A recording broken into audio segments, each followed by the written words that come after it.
Паломники з Mađarske вчора закончили свою місію, а то покладання чудотворних металів у центрі Валала на веці локаціях. Попри тим, вони були і на службі Божій у Водиці, де їх благословив парох отець Михайло Малацько і пожадав їм щасливу драгу. Toto je inicijativa bardzo pohvalna, pretože oni njenjem že šedlajú na konjoga v obihodza, ali oni idu s ostim namirenjem i jednostavno otar idu do doroslova.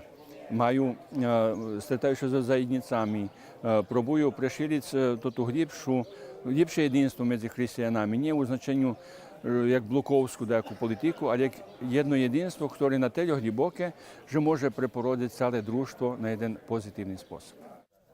Тож так, паломники зазбирую підписи за вибудов каплички у Будиму, на котрій ангажована і руська заєдниця з Скомложки при Токаю.